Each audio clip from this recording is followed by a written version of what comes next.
Welcome, humans, and any celestial body else out there listening. This is Curious Minds, Infinite Answers. I'm your host, Courtney Christine Cosco. This podcast, simply put, is a mix of human curiosity and how, with the help of AI technology, curious minds can get the answers we seek. Let's get mind-bending and plunge deep beneath the surface of our everyday thoughts. Let's begin.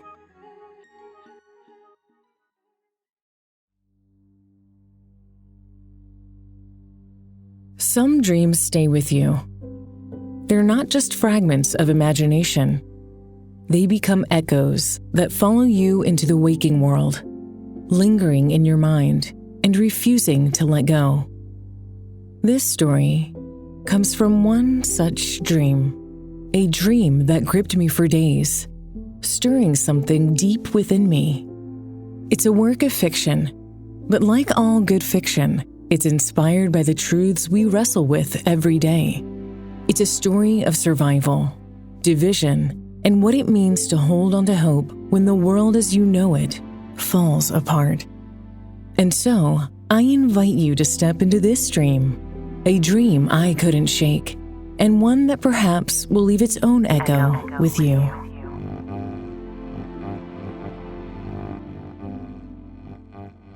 We were called the United States of America.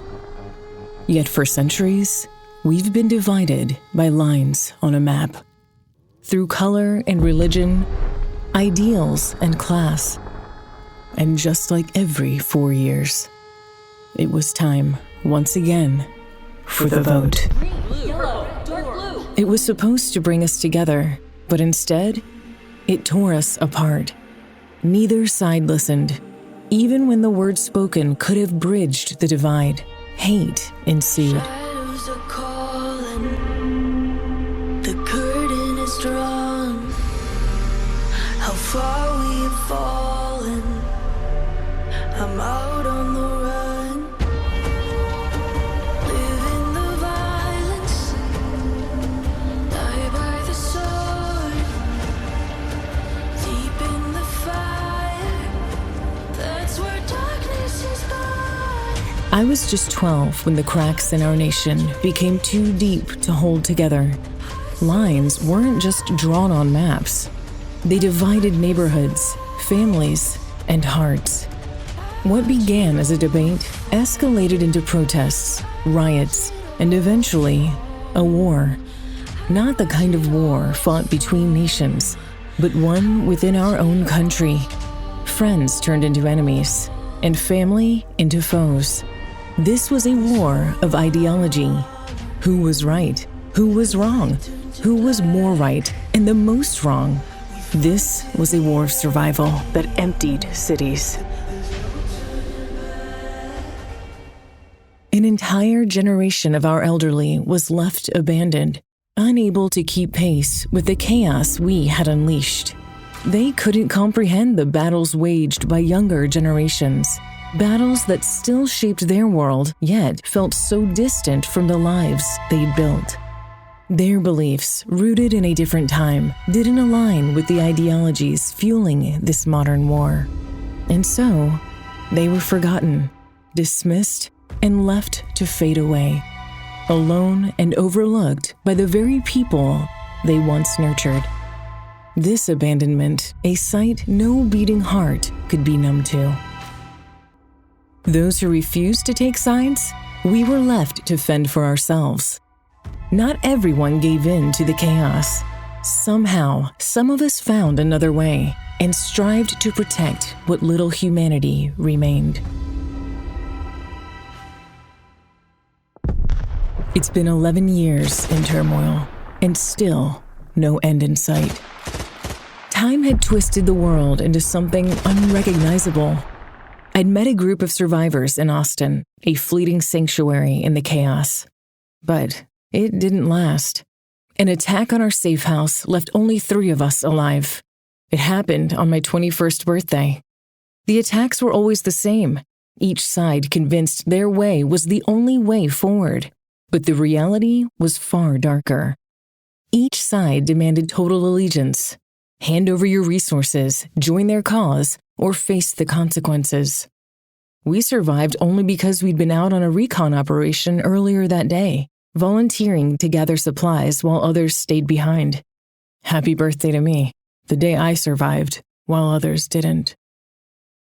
As we returned to what was left of our safe house, we didn't slow, we didn't stare, we didn't even check for survivors. We simply drove on. You see, once a safe house has been hit, it becomes a target for others to scavenge for any leftover items useful for their own survival. We'd packed ourselves into an old navy blue Ford pickup with what little food and supplies we had left. We weren't soldiers, or at least not anymore. Not really. Just people trying to hold on to what mattered. A prior Army medic, good with a gun and a tourniquet. A botanist with keen knowledge on the history of edible plants. And me, someone who'd seen too much, traveling with 2 fellow friends, helping to just keep us all alive, one day at a time. What did I bring? Grit and hope. I took after my mother. She stood for justice, the innocent, those who couldn't fend for themselves. She was compassionate, kind, and patient. She was protecting an abandoned child who the other side knew was a part of who they viewed as the opposition. When they demanded my mother hand over the child, she didn't back down. She paid the ultimate price, and the child was taken away. My mother, if but for a short time, had raised me to be fearless. I wasn't going to let her down. Anyway, I was with my chosen family now. Back at the safe house, we had been told that somewhere out there was an area called the Freedom Zone, a place where people were still people, where they were rebuilding as a village from the rubble. No radicals or extremists, no ego, no agenda, and no way to know if it actually exists. But where else could we go? We were determined to find out if it did. The road stretched ahead of us, endless and empty. We passed the remnants of what used to be our world. Abandoned homes, cars broken down on the side of the road, broken glass windows in every storefront. Hollywood had prepared us with their cinematic feature films of apocalyptic times, but truly nothing prepares or compares when you're actually living it. As we traveled on into the night, we came across a building with flickering lights. A plastic sign stapled to a wooden stake in the ground read, "Weak/elderly drop-off." As we got closer, we heard a voice, faint, desperate.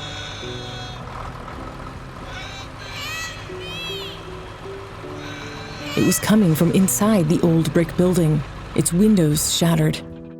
Inside, there were surely the remains of those who could no longer endure the journey, those who couldn't fight to survive. The building stood as a haunting reminder of what happens when unity is sacrificed to the relentless demands of competing human self-righteousness. The loss of one nation, one people, gave way to the loss of our shared humanity. A humanity that once valued, cherished, and protected what we held most dear. Now, it was all crumbling, like the building itself, barely standing, its flickering lights a desperate pulse in the darkness. I wanted to go in. I think we all did, but we knew what we would find. People too weak to move, people we couldn't save. It was inhumane what we had done to our parents and grandparents. We didn't speak.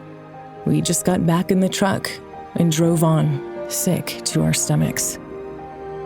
Startled by the medic beside me, who let out a guttural moan as he struggled to ignore the helpless and hopeless we'd just left behind.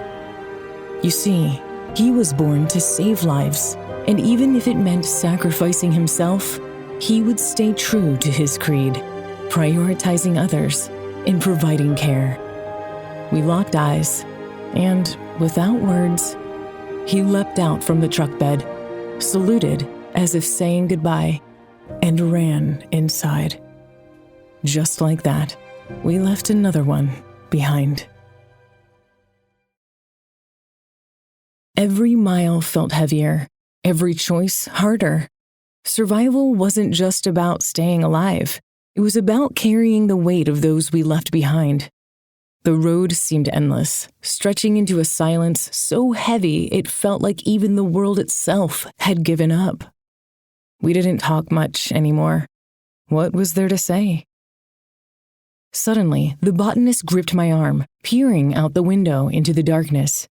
I didn't know what they'd just seen. Looked to me to be just another ruined town. But then, I saw it. A patch of green by the corner of one of the buildings. Rows of plants. Small, but deliberate.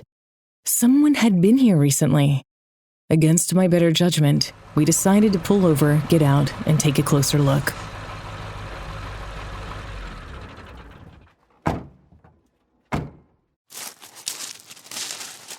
The plants weren't wild. Someone had tended them, cared for them, and inside the building, we found the answer. A child that couldn't have been older than 6 or 7. They were hiding behind an overturned table, clutching a little sprouted plant, like it was the only life keeping them tethered to this dying world. As we approached the child, they didn't say anything, just stared at us, wide-eyed and trembling. The botanist crouched down, speaking softly, as if they were talking to the plants they loved so much. They told the child what a good job they were doing by taking such good care of the plants. The way the botanist looked at the child, as if they were something sacred, I should have seen what was coming next. The botanist turned to me and said, "Sometimes, survival isn't about living a long life. It's about being willing to plant hope, even in the darkest soil. This is where I belong." Their words hit me like a punch in the gut. I wanted to scream at them, to tell them they were throwing their life away, but I knew it wouldn't matter. Forcing back my own tears, I knew I had to continue on, alone. We packed up the supplies the botanist handed over, and I climbed back into the truck. I didn't want to look back, but I couldn't help it. In the rear-view mirror, I saw my friend, the botanist, kneeling beside the child, showing them how to water the little plant.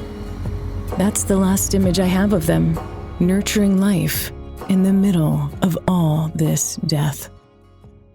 It was just me now. The night dark and quiet. Too quiet. Even the stars seemed dim, their light swallowed by the blackness above, or perhaps reflecting the darkness that lay waste beneath them. I felt like I'd been driving for days, but only a few hours had passed by. I had no sense of time anymore, and that's when I felt it. Some kind of a vibration, maybe an earthquake or distant bombing. Low at first, like the hum of a distant machine. Then it came from everywhere and nowhere at once. A vibration that seemed to rattle the very air I breathed. My chest was tight, not having the ability to reason or define what could possibly be happening or what was about to happen. And then, without any further explanation or reason, the sky ripped open. Otherworldly, as if God himself had taken his celestial cutting knife and deeply slashed our sky wide open. A light poured through. I slammed to a halt, awestruck, staring into this mysterious phenomenon. Extraordinary bursts of swirling light, yellow and orange hues, colors of which my eyes had never seen before. Beautiful and utterly terrifying. What was happening? What came next was a sound unlike any instrument or otherwise I've ever heard.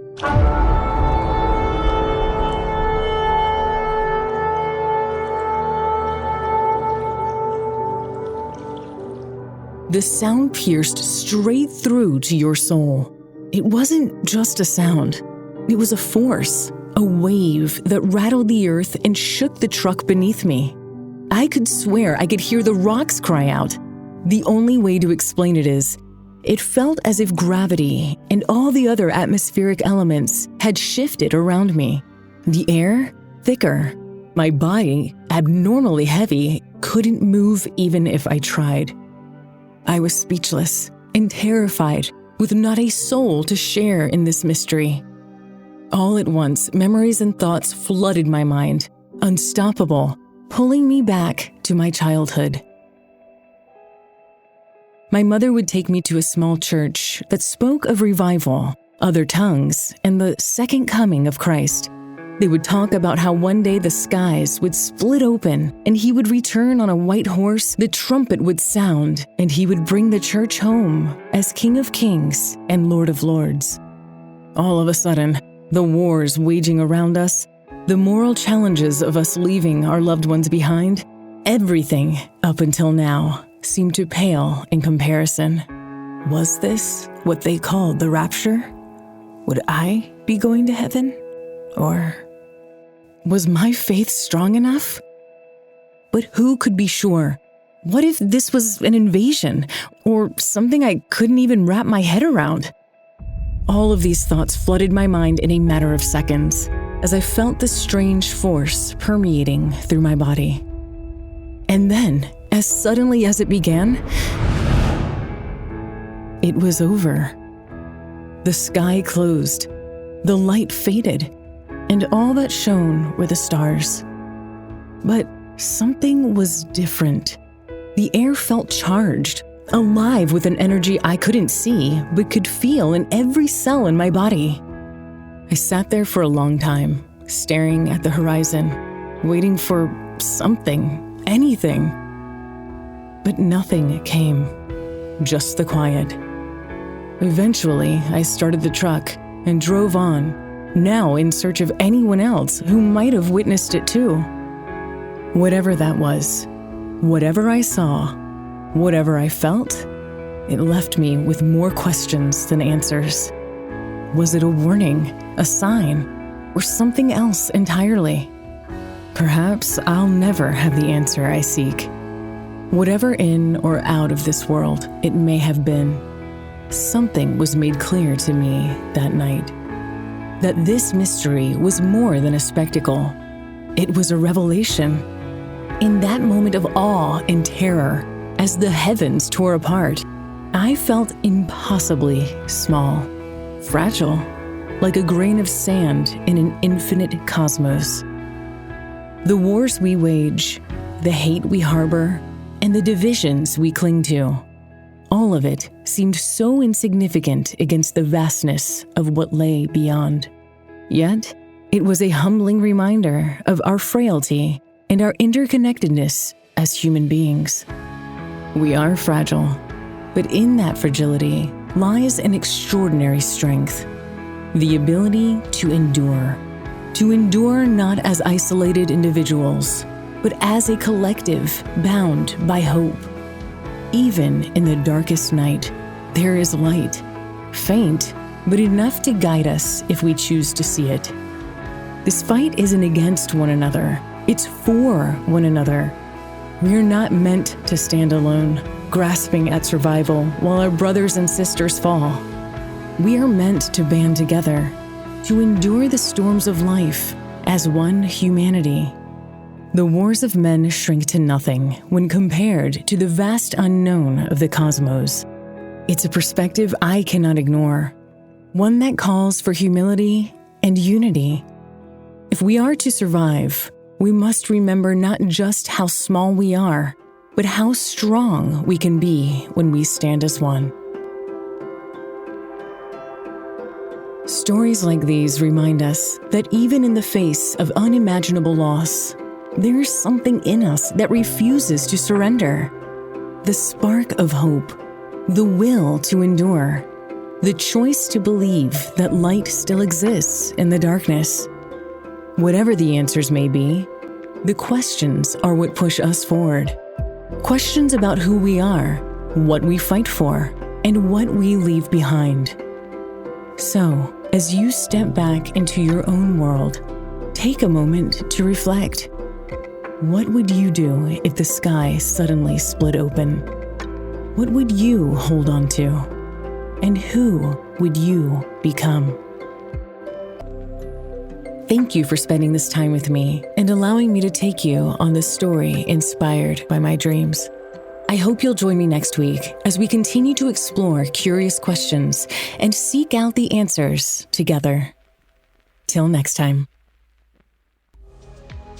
Thank you for tuning in to Curious Minds, Infinite Answers. I'm Courtney Christine Koskin, and I hope you'll join me for next week's episode as we proceed down the path of curiosity and discovery, uncovering various topics along the way. If you have any comments or want answers to your burning curiosities, drop me a line in the comments below. Until we meet again, find the good in the world, and if you can't find it, be the good.